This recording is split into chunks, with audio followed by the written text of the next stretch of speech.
नमस्कार दोस्तों, दिव्यवाणी चैनल में आपका स्वागत है। आज का दिव्य वचन प्रज्ञा ग्रंथ अध्याय 11 से लिया गया है। दिव्य वचन में प्रवेश करने से पहले आपसे अनुरोध है, कृपया मेरे चैनल को सब्सक्राइब और शेयर जरूर कीजिए।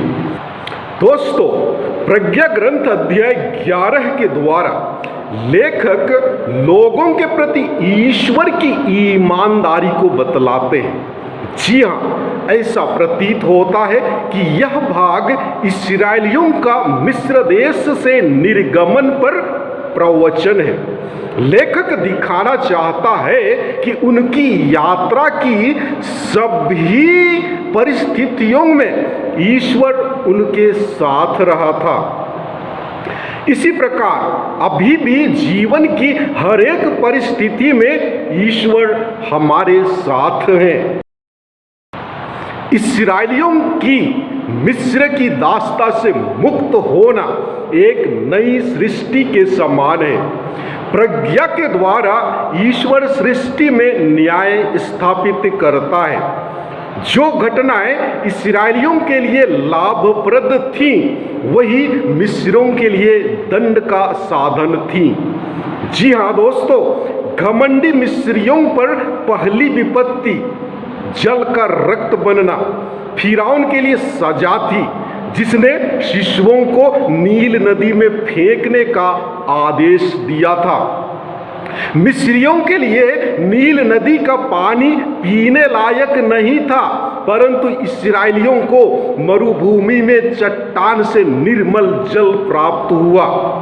मरुभूमि में इस्राएलियों की प्यास मिस्रियों की प्यास को याद दिलाती है। इस्राएलियों की प्यास अनुशासन के रूप में थी, पर मिस्रियों की प्यास दंडात्मक। मिस्र के लोग मूसा को आश्चर्यपूर्वक देखते हैं। वह उनके लिए इस्राएलियों के ईश्वर की ओर से बड़ी विपत्ति का कारण था। तो चलिए प्रज्ञा की सुने। वचन कहता है, उसने एक पवित्र नबी के हाथ से उनकी योजना को सफल बनाया। उन्होंने निर्जन उजाड़ खंड पार किया और दुर्गम स्थानों पर अपने तंबू खड़े किए। उन्होंने अपने शत्रुओं का डट कर सामना किया और विरोधियों को मार भगाया। जब उन्हें प्यास लगी तो उन्होंने तेरी दुहाई दी और उन्हें एक ऊंची चट्टान से पानी मिला।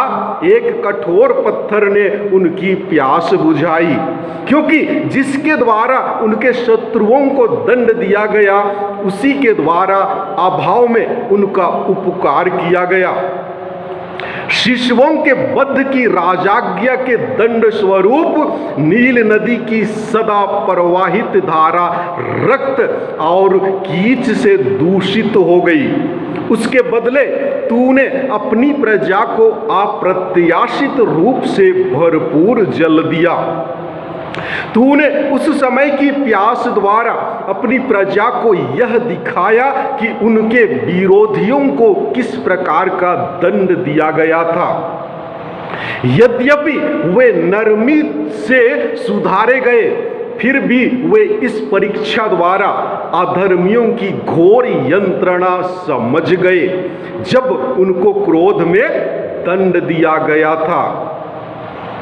तूने अपनी प्रजा के साथ पिता का सा व्यवहार किया, जो उसकी परीक्षा लेता और चेतावनी देता है, किंतु दूसरों के साथ तूने कठोर राजा की तरह जांच करने के बाद उन्हें दंड दिया। वे तेरी प्रजा से दूर या निकट रहते, समान रूप से उत्पीड़ित किए जाते थे। वे बीती घटनाओं की याद करते हुए विलाप करते थे। उन्हें दोहरा दुख भोगना पड़ता था, क्योंकि जब उन्होंने सुना कि जिसके द्वारा उन्हें दंड दिया गया, वही इस्राएलियों के लिए कल्याण का कारण बन गया, तो वे समझ गए कि उसमें प्रभु का हाथ है। उन्होंने जिस व्यक्ति को पहले फिकवाया और उपहास करते हुए अस्वीकार किया था, उसने ही बाद में उन्हें आश्चर्यचकित किया, क्योंकि उनकी प्यास धर्मियों की प्यास जैसी नहीं थी। उनके अधर्म के मूर्ख विचारों के दंड स्वरूप जिनसे प्रेरित होकर वे भटक कर गूंगे सांपों और तुच्छ पशुओं की पूजा करते थे, तूने उनके यहाँ गूंगे पशुओं को भारी संख्या में भेज दिया, जिससे वे समझे कि कोई जिसके द्वारा पाप करता है उसी के द्वारा उसे यंत्रणा दी जाती है।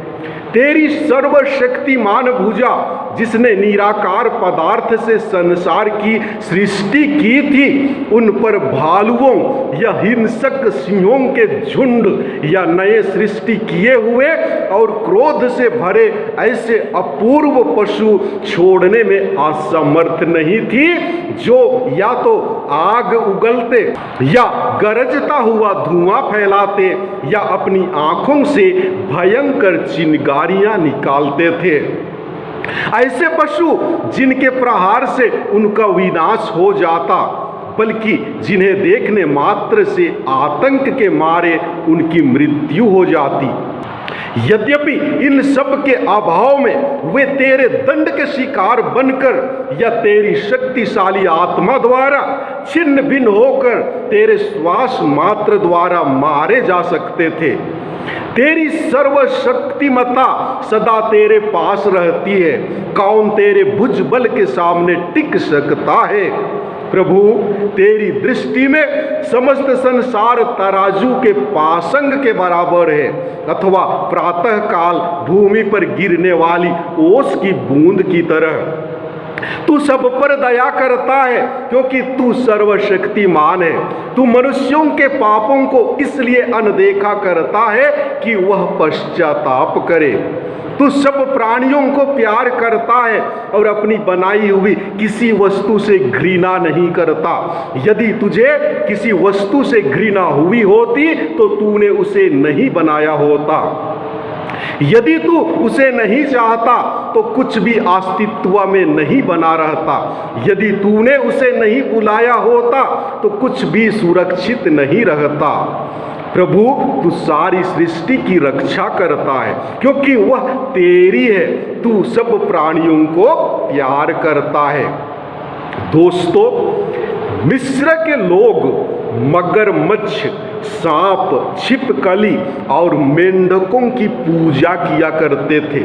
उनकी अनैतिक पूजा के कारण दंड स्वरूप ईश्वर ने उन पर मेंढक, मगरमच्छ, मक्खी तथा टिड्डियों को भेजते हैं। उनके पाप का साधन उनके दंड का साधन बन जाता है। दोस्तों, ईश्वर सभी प्राणियों को प्यार करता है।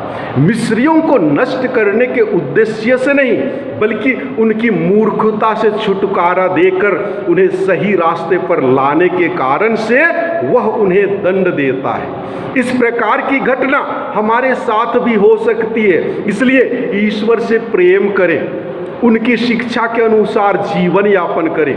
उनकी शिक्षा है कि हम मानव जाति संपूर्ण सृष्टि से प्यार करें। दोस्तों, मेरे साथ बने रहने के लिए आपको सहृदय धन्यवाद। कल फिर मिलेंगे, तब तक के लिए जोहार।